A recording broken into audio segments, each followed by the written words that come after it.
السلام علیکم فرندز ملګرو د یو سټډي نه پته لګېدل دی چې 60% هیر ټرانسپلانټیشن چې دی هغه د 28 نه والا د 45 عمر والا خلک کوي 25% 18 نه والا د 22 year old خلک چې دی هغوی ته د MPB مسلې MPB مطلب میل پیټرن بالډنس چې په هغه کې اول ستاره تندې د سیډون د یخته او رو ریږي بیا چې د هغې نه بعد سر د پاسنۍ حصہ چې دا هغه هم رو خالی کیږي بیا چې د پاسنۍ حصہ او د سیډون د حصہ هغه بیا ډیر خالی شي بیا چې د پاسه سر ټول خالی شي او شاته لک شانتي یخته پاتې شي نو دا یو غټه مسله ده دا مسله چې دا ډیپند کوي ستا په جینیټیک باندې ستا په نیوټریشن باندې چې تو څنګه خوراک کې او ستا په انوایرنمنت باندې چې تو په څنګه ماحول کې اوسېږي نو څنګه جینیټیک د یختو په خېجولو باندې اثر کوي نن به هم د دې په باره کې خبره کوم تاسو به چېرته اورېدلي چې دوه قسمه سیکس کروموزوم یو ته ایکس کروموزوم وي بل ته وای کروموزوم وي که تاسو د خپل پلار نه دوه ایکس کروموزوم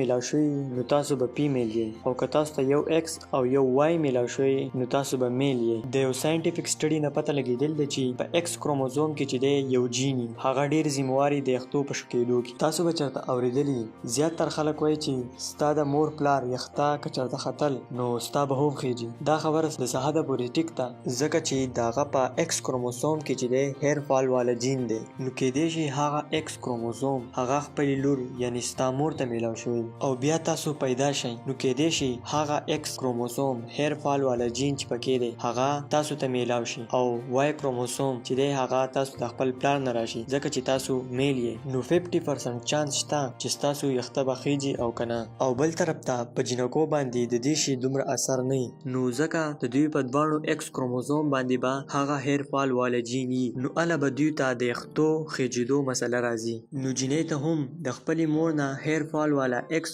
کروموزوم هغه ورته میلاویدلی شي او د خپل پلار نه ورته هم هغه ایکس کروموزوم هیر فال والا جین میلاویدلی شي نو اله به دوی ته د یختو د خېجېدو مسله راځي نو په دې کې هم 50% چانسز شته چې د دوی به یخته خېجي او کنه نو دا هم یو ریزن کېدای شي د یختو د خېجېدو او د ښځو د سړو په شانتي یخته نه خېجي د ښځو یخته چې دی هغه د پاسنۍ حصې نه خېجي او ډیر لږ خېجي نو د یو ساینټیفیک سټډي نه پته لګېدل دی چې په وای کروموزوم کې هم یو هیر فال والا جینی نو د یختو د خېجېدو خطره سړو ته ډیری په نسبت د ښځو نه که ستاسو په فیملی کې د هیچا هم یخته نه خېجي او صرف ستاسو یخته خېجي نو کېدای شي دا د نیوټریشنل ډیفیشنسي د وجې نه او د انهیلدي انوایرمنټ د اوسېدو سره نو ساینټیفیک سټډي وایي چې د دې هم یو غټ رول دی د یختو په خېجېدو کې نور پر روان ویډیوګانې کې به زه انشاءالله د نیوټریشن او د انوایرمنټ په باره کې خبره کوم او ویم به چې د دې څه رول دی زموږ د یختو په خېجېدو کې